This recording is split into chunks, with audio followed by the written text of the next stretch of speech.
جی ہمارے ساتھ اگلے کالر. السلام علیکم. جی وعلیکم السلام. میں سردار طیب حیدر بات کر رہا ہوں پنڈی سے. جی جی جی جی جناب وزیر اعظم صاحب، سب سے پہلے تو میں آپ کو مبارکباد دینا چاہتا ہوں کہ آپ جتنے نوجوان ہیں، ایک نوجوان ایک ایڈورٹائز کرتے تھے ہم قائد اعظم کے زمانے میں ہوتے تو ہم ایک لیڈر کے ساتھ کہ وہ کیسے غیرت کا سبق ان نے اپنے ورکر کو دیا. تو آج ہم اپنے آپ کو بڑا خوش قسمت سمجھتے ہیں دین ہے نوجوان کہ ہمیں ایک ایسے لیڈر کے ساتھ ایک ایسے ٹائم میں ہم زندہ ہیں جس ٹائم میں ہم نے یہ دیکھا کہ اغیار کی آنکھوں میں آنکھیں ڈال کر خود داری کا درس دینے والا لیڈر ہمیں ملا اور اس نے ہمیں غیرت دی. وہ کہتے ہیں نا کہ غیرت ہے بڑی جہانے سرودوں میں پہناتی ہے درویش کو تاج سر تارا. آج ہم تمام نوجوانوں کا سر فخر سے بلند ہے کہ ہمارا ایک ایسا وزیر اعظم ہے جو پاکستان کو مدینے کی ریاست بنانے کی بات کرتا ہے, اسلامی فوبیا کے جھنڈے گاڑتا ہوا نظر آتا ہے اور اغیار کی آنکھوں میں آنکھیں ڈال کر اپنی نوجوان نسل کو بتاتا ہے. ہم لوگ سوچتے تھے کہ ہم کس سوسائٹی میں زندہ ہیں کہ ہمارا وزیر اعظم امریکہ جاتا ہے تو اس کی پتلون اتار دی جاتی ہے. آج ہمارا سر فخر, ہمیں روٹی نہ ملے, ہمیں پھول نہ ملے, ہمیں سڑکیں نہ ملے, کوئی مسئلہ نہیں, لیکن ہم نوجوانوں کا آج سردار صاحب نہیں ہو رہی. آج ہماری غیرت زندہ ہے اور ہماری پوری قوم آپ کو اسٹینڈ کرتی ہے اس معاملے کے اندر کہ جو آپ کا غیرت. شکریہ. چلیں شکریہ جی. اس کا میں آپ کو جواب دیکھیں, میں تو ایک ہی لیڈر کو مانا ہے, وہ ہمارے نبی صلی اللہ علیہ وسلم ہے. انہوں نے ہمیں کیا بتایا تھا؟ مدینہ کے دونوں طرف سپر پاورز تھیں. دنیا بٹی ہوئی تھی دو سپر پاورز میں, رومن ایمپائر اور پرشین ایمپائر. انہوں نے, میں لوگوں اپنے نوجوانوں کو بتاتا ہوں کہ ہم نے تو ان سے سیکھنا ہے نا, ہمیں تو قرآن میں حکم ہے, سنت پہ چلو. انہوں نے دونوں سپر پاورز کے سربراہ کو خط لکھا جب تھوڑے سے مسلمان تھے کہ میں اللہ کا سچ کا پیغام لے کے آیا ہوں اور آپ اگر یہ اس پہ چلیں گے تو آپ کی بہتری ہے. تو ہم تو اس کے امتی ہیں.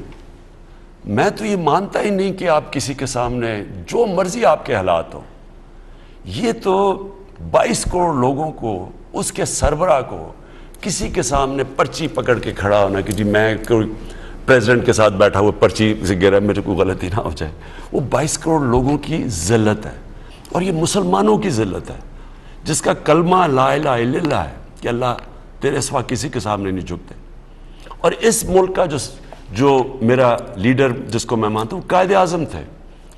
آپ قائد اعظم کی ساری کتابیں پڑھ لیں جو ان کے اوپر لکھی ہوئی ہیں. جو بھی ان کا دشمن تھا ان کی عزت کرتا تھا. غلام ہندوستان میں انگریز ان کو عزت سے دیکھتا تھا کیونکہ خوددار تھے.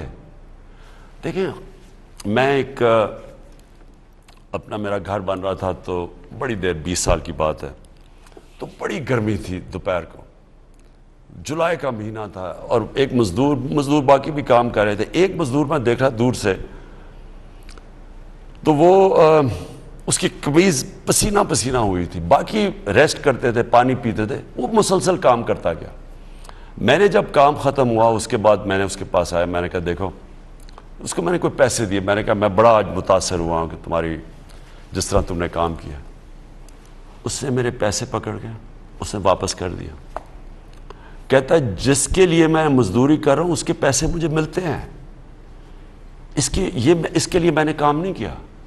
اب ہوا کیا, اس آدمی تھا مزدور, میرے دل میں اس کی عزت کدھر سے کدھر چلی گئی.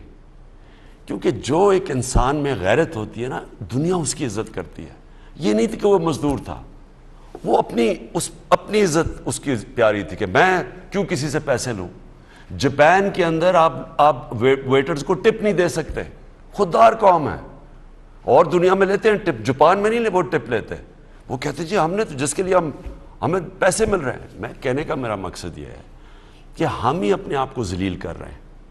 بیگرز آر ناٹ چوزرز, کیونکہ ہم مقروض ہیں, ہمیں غلامی کرنی پڑے گی. یہ ایک جو اچکن سلبا کے بیٹھا ہوا ہے وہ جب ایسی بات کرتا ہے, مجھے بتاؤں کہ قوم کدھر رہ جاتی ہے. جب ہمارا وہ جو پہلے 3 دفعہ وزیر اعظم وہ جا کے جب پریزیڈنٹ اوباما کے سامنے پرچیاں لے کے بیٹھ کے بات کرتا ہے تو سوچے گے کہ قوم کیا سمجھتی ہے, کہ وہ اپنی اس کی سیلف اسٹیم کدھر جاتی ہے, اس کی عزت نفس کدھر جاتی ہے. تو دیکھیں ہم اس لیڈر کے ساتھ ہیں، ہم نبی صلی اللہ علیہ وسلم کے، جنہوں نے ہمیں دنیا کی تاریخ میں کبھی اس طرح کا کوئی لیڈر نہیں آیا. اور میں اس لیے اپنی قوم کو، نوجوانوں کو سیرت نبی پر پڑھانا چاہتا ہوں.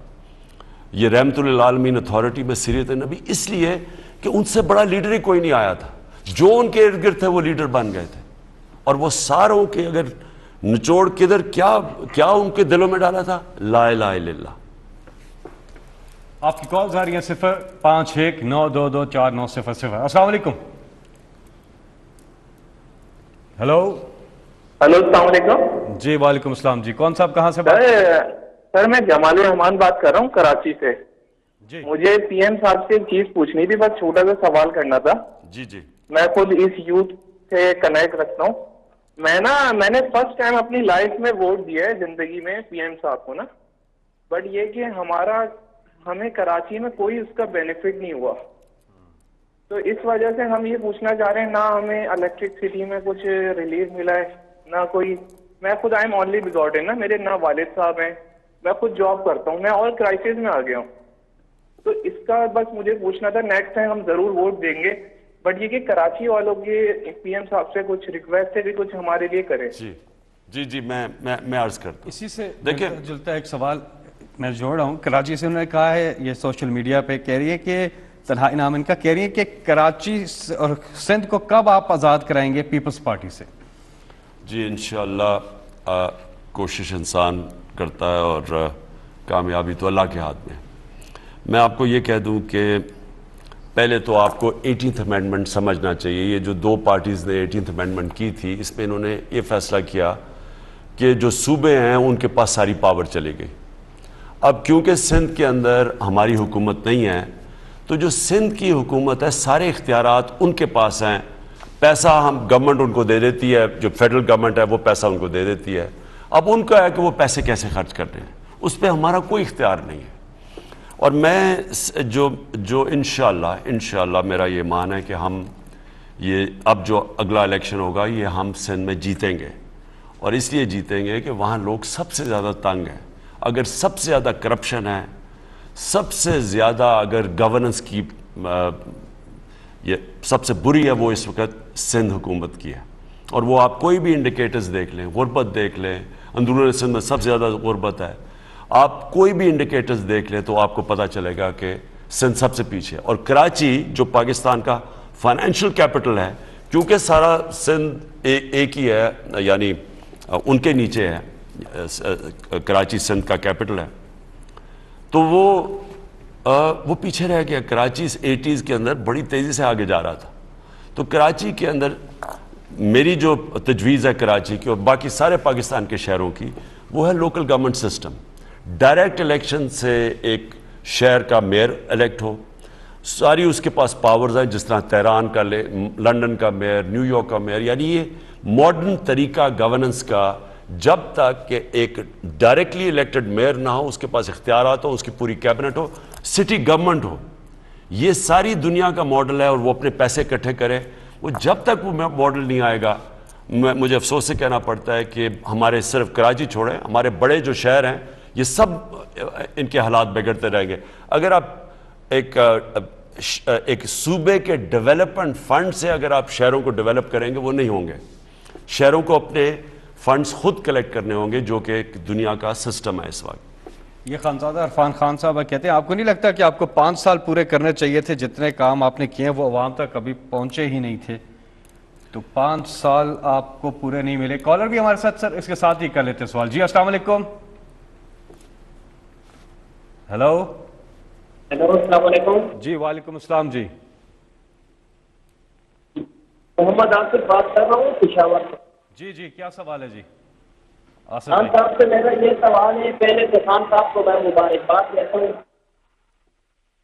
کہ آپ نے جیسے پی ڈی ایم کو ذلیل کیا ہے اور ایسی ذلیل کرتے رہو. ہم آپ کے ساتھ ہیں اور نور عالم خان کے حلقے کا ہوں میں، اور ہم نے پرامن احتجاج بھی کیے ہیں. اور خان صاحب کو یہ میرا میسج ہے، آئندہ ٹکٹ میں تو آپ کے مطمئن ہوں ان کو ٹکٹ دینا چاہیے. جی بالکل ٹھیک کہہ رہے ہیں. میں نے کہا کہ ہم نے بڑا سیکھا ہے یہ جو 3.5 سال بڑے مشکل 3.5 سال گزرے ہیں، کیونکہ سارا وقت ایسے لوگ تھے جو بلیک میل کرتے رہتے تھے ہمیں، جن کا کوئی پاکستان کے ساتھ ہمدردی نہیں تھی، صرف اپنی ذات کے لیے فائدے اٹھانے کے لیے. تو اس باری تو میں نے فیصلہ کیا ہے کہ ہم نے صرف ٹکٹ ان لوگوں کو دینے ہیں جو ہم سمجھتے ہیں کہ ان کا کوئی پاکستان کی ویژن ہے اور ذات سے باہر نکلے ہوئے ہیں. اور اگر ہم ہار بھی جائیں تو کوئی فرق نہیں پڑتا، لیکن جیتنا اس طرح کے لوگوں کے ساتھ جیتنا جو اپنے ضمیر بیچ سکتے ہیں، اس سے بہتر ہے کہ ہار جائیں ہم. اور وہ 5 سال پورے نہیں کیے ہیں.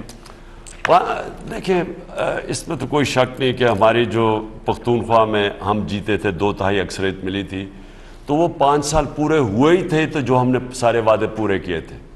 اور جو ابھی بھی ہمارے پروجیکٹس ہیں وہ سارے جو بڑے بڑے پروجیکٹس ہیں، مثلا جو راوی سٹی ہے لاہور کی، اور جو سینٹرل بزنس ڈسٹرکٹ ہے لاہور کے اندر، یہ بہت بڑے پروجیکٹس ہیں. اور نالا لئی ڈسٹرکٹ ہے یہاں لاہور کا، پھر ہماری ڈیمز بن رہی ہیں.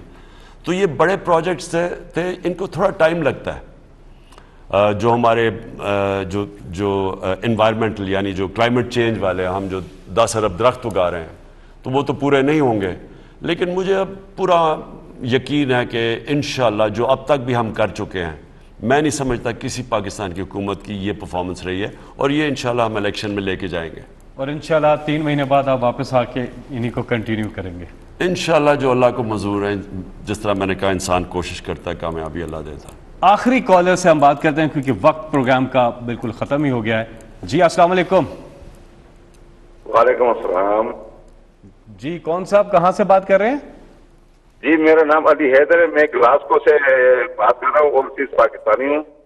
جی جی جی جی جی میرا سوال عمران خان سے یہ ہے کہ ہمیں جو اوورسیز پاکستانی کو جو ووٹ کا حق دیا ہے، رائٹ ووٹ کا حق دیا ہے، تو میں خان صاحب سے یہ ریکویسٹ کرنا چاہتا ہوں کہ ہمیں اس کے مطلب وہ تحفظات کرے اور ہم سے دوبارہ یہ چیز چھینا نہ جائے، واپس نہ کیا جائے. یہ بالکل علی آپ ٹھیک کہہ رہے ہیں. یہ جو حکومت یہ جو الیکشنز میں نہیں جانا چاہتے اور چاہتے ہیں کسی طرح یہ انہوں نے جو لوگ خریدے ہوئے ہیں ہارس ٹریڈنگ کر کے، ان کی کندھوں پہ چڑھ کے آ کے پھر سے حکومت کریں، یہ جو پی ڈی ایم چاہتی ہے، اس میں میں پھر سے ریپیٹ کرتا ہوں، یہ سب سے پہلے اپنے کرپشن کے کیسز ختم کروائیں گے. اس کے بعد انہوں نے اپنے لوگوں کو ان جگہوں پہ رکھنا ہے جدھر انہوں نے الیکشن کو مطابق انہوں نے وکٹمائزیشن کرنی ہے، جو انہوں نے ہمیشہ کی ہے. لیکن مجھے جو اور بھی خدشہ ہے کہ 2 چیزیں جو پاکستان میں فری اینڈ فیئر الیکشنز کے لیے ہوئی ہیں، ایک ہے EVM مشینز اور دوسرا ہے اوورسیز پاکستانیز کی ووٹنگ. مجھے یہ بھی خدشہ ہے کہ یہ 2 بھی یہ ختم کریں گے آ کے، کیونکہ ان کو ڈر یہ لگا ہوا ہے کہ EVM مشینز، اب EVM مشین کیا ہے؟ کیلکولیٹر ہے. جو جوڈیشل کمیشن بنی تھی 2015 میں، آپ اس کی اگر رپورٹ پڑھ لیں، 3 یا 4 ہفتے وہ کیس چلا تھا سپریم کورٹ میں، جو کمیشن نے چلایا تھا تب کے چیف جسٹس نے. اس میں جتنی بھی تقریباً 30 تجویزیں تھیں کہ کیا کیا خامیاں تھیں وہ جو 2013 کا الیکشن تھا، تقریباً ان سب کو دور کرنے کے لیے حل EVM مشینز کا تھا. یعنی جو غلطیاں ہوئی تھیں اگر آپ نے وہ دہرانی نہیں ہے تو وہ EVM مشین ہے. مثلا یہ فارم 14 15 یہ سب اڑ جاتی ہے اگر آپ کے پاس EVM مشین آ جائے. پھر یہ جو ڈبل سٹیمپ لگا کے ریجیکٹڈ ووٹس ہے، KP کے اندر پشاور کے جو الیکشن تھا، تحریک انصاف رنر اپ ہوئی، 11,000 ووٹ کم تھے، تو 23,000 ووٹ ریجیکٹ کر دی انہوں نے. وہ ووٹ ہی ختم، یعنی 23,000 ووٹ. اسی طرح کتنے حلقوں میں رزلٹ چینج ہو جاتا ہے ریجیکٹڈ ووٹ سے. آپ کی جب EVM مشین آئے گی وہ ریجیکٹڈ ووٹ ہی ختم ہو جائے گی. تو یہ طریقے ہیں دھاندلی کے، اس لیے یہ EVM مشینز کو نہیں آنا چاہتے. دنیا میں ہے، ہندوستان میں EVM مشینز پہ الیکشن ہوتا ہے، تو یہاں کیوں رکا ہوا ہے اور کیوں انہوں نے آبجیکٹ کیا اس کے اوپر جو ہم نے اب قانون پاس کیا. اور دوسرا اوورسیز پاکستانیز، ان کو سب سے بڑا خدشہ یہ ہے کہ اوورسیز پاکستانیز تقریباً زیادہ تر 90% تحریک انصاف کے ساتھ ہے. تو اس کے لیے بھی یہ پوری کوشش کر رہے ہیں کہ اوورسیز پاکستانیز کی کسی طرح ووٹ نہ ڈالی جائے. تو میں پھر سے کہتا ہوں کہ انہوں نے کبھی نیوٹرل امپائر کے ساتھ میچ نہیں کھیلا. یہ ہمیشہ چاہتے ہیں کہ پاور میں آ کے ساری اپنی میچ فکس کر کے تو پھر گیم کھیلی جائے. انشاءاللہ مجھے پوری امید ہے کہ میری قوم اس باری ان کو شکست دے گی. میں چاہتا ہوں آج بھی کہ ساری قوم پروٹیسٹ کرے, اور میں ہمیشہ کہتا ہوں پرامن پروٹیسٹ. کبھی ہمیں اپنے ملک کو نقصان نہیں پہنچانا چاہیے تصادم سے. پرامن پروٹیسٹ کریں. ایک ان کی غداری کہ باہر کی قوت کے ساتھ مل کے انہوں نے یہ میچ فکس کیا, اور یہ واضح ہے جو ہمارے پاس یہ جو ہم نے اپنی کیبنٹ میں لیٹر دکھایا, ہم نے پارلیمنٹری کمیٹی کے اندر وہ جو اس کے جو منٹس دکھائے کیبنٹ کے, جنہوں نے لیٹر کے اوپر اپنے کامنٹس پاس کیے, اس کے اندر ثابت ہو جاتا ہے, اور جس کی وجہ سے اسپیکر نے ان کی رد کر دی عدم اعتماد کی جو ان کی پٹیشن تھی, کیونکہ اس میں واضح تھا کہ یہ باہر کی قوت نے پریشرائز کیا پاکستان کے انٹرنل افیئرز میں, اور یہ عدم اعتماد اس کا حصہ ہے. تو میں یہ چاہتا ہوں کہ اس غداری کے خلاف یہ ضروری ہے, یہ لازم ہے کہ آپ پروٹیسٹ کریں.